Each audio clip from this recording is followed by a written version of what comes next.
Mr. Furtai? Yes, Governor, I wanted to thank you very much for working with us in the conference committee. I mean, there were a lot of bills that we had queued up that would have ended on your desk, but I think rather than looking at standalone individual bills dealing with separate issues, putting them in the package is really critical. I'm not sure we're going to agree on everything in terms of what it looks like, but working together in the initial stages rather than bringing you something at the end that doesn't make sense to you is not the way to do it. Doing this way, I really appreciate your openness and working with your staff. And I think also with the 12 different components you put on the table, the legislature has looked at some other things as well in terms of bills. But this is very complex. There is not one single answer. There's no one home run or Hail Mary pass that's going to win the game. It's going to be a lot of pieces of this.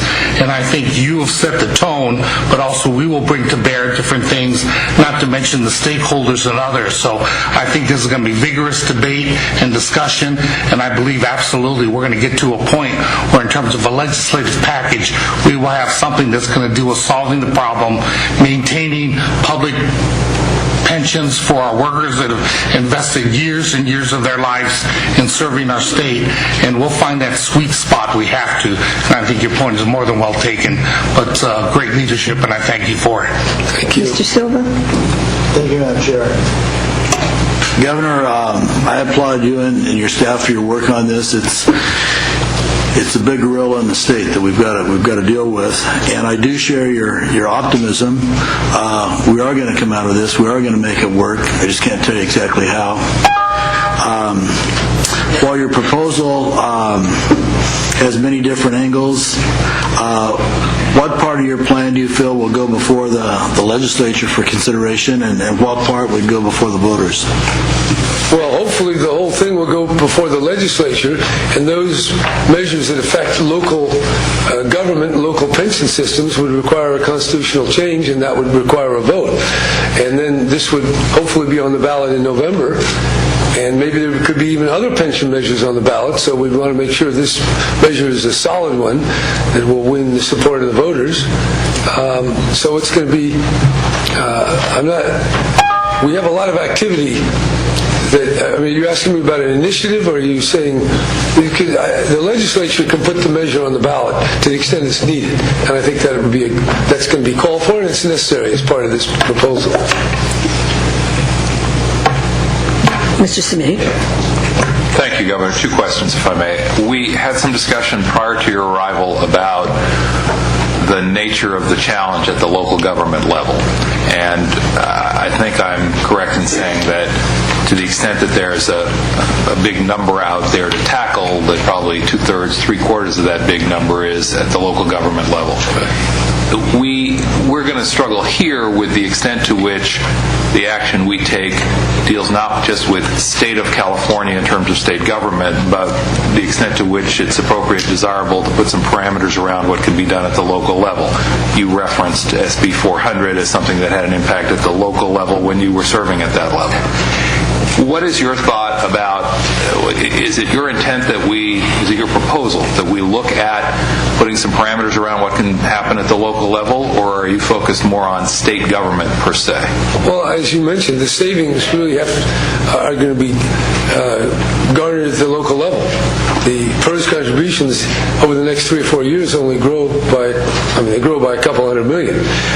That percentage is smaller relative to our overall general fund than is faced by San Jose or Los Angeles or San Francisco or Oakland.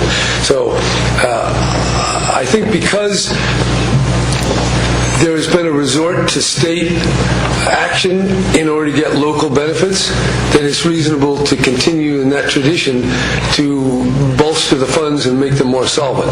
I don't think we should limit local creativity, and I think we'll learn a great deal by the different votes and measures that are going to be considered at the local level. So there's going to be a lot of battles, and that's why I say this will be going on over the next few years. But I think that's what these 12 points are a good framework, and to the extent they affect the local, that's good. Particularly in the 50-50 contributions is an important measure. The second issue, thank you, Madam Chair. The second issue deals with the issue of retiree health care costs.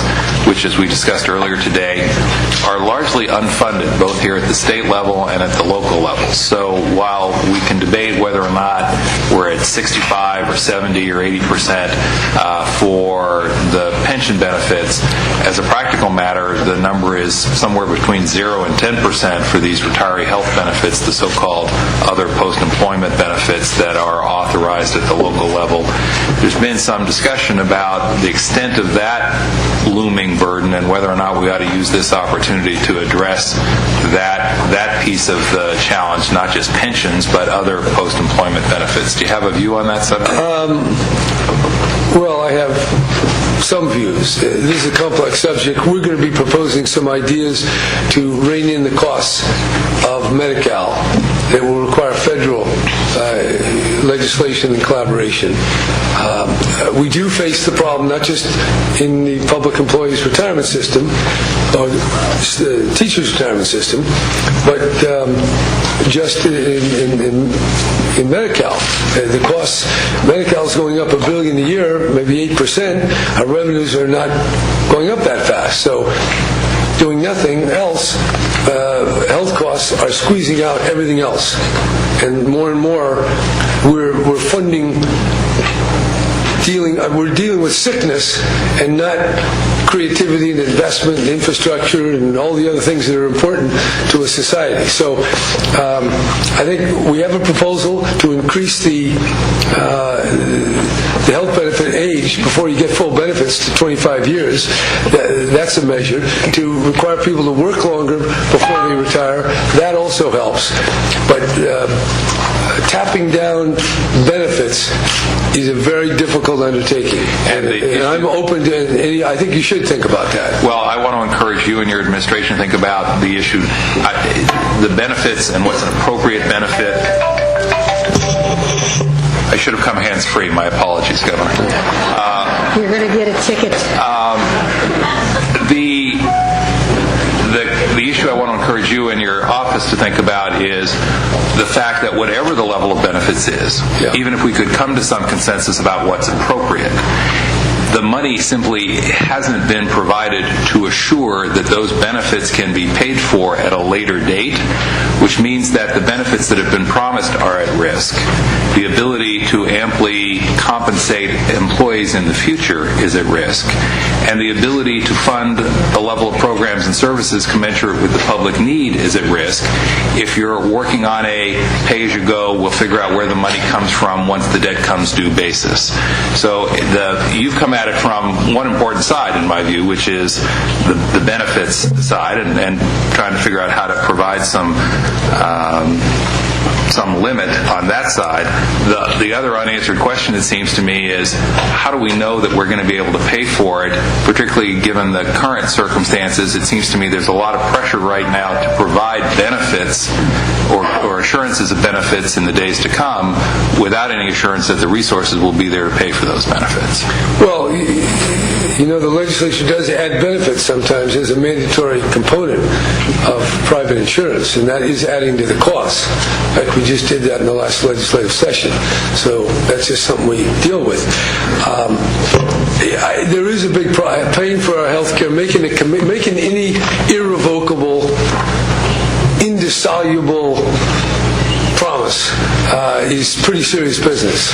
We don't do that too often. That's why we have things like bankruptcy and ways of reneging.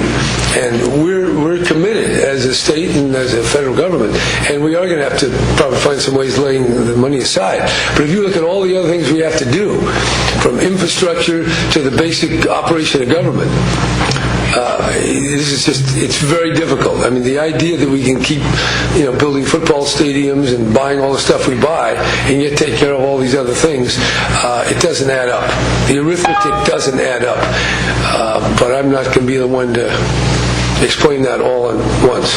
Well, I'll follow up with your office on this issue. Thank you. I think it's going to be difficult to get at that. It's another mouth to feed, as it were, in the general fund, and we have a lot of them already. Governor, if we were a TV program, you would be on during sweep weeks, and our ratings have gone up. Have they? Well, good. So I want to thank you for coming. But I think many of us here on this committee believe that pensions were put in effect to make sure that retirees retired with a secure retirement, that they were secure when they retired. And what has come to the fore has not been a making of state government. It has been local government that made the news. It wasn't some secretary that was getting a $100,000 pension. It was somebody else. And while the public right now thinks that every single public employee, schools or whatever, that they're all getting these elaborate pensions, that is not the case. The case is that there was some, a very small portion of people receiving pensions that went haywire. And I think we in this committee are trying to find solutions, and we certainly thank you for helping us try to come to a conclusive solution, and we will continue to work with you in your plan and whatever we come up with. Great. So thank you very much for Thank you for listening. Thanks.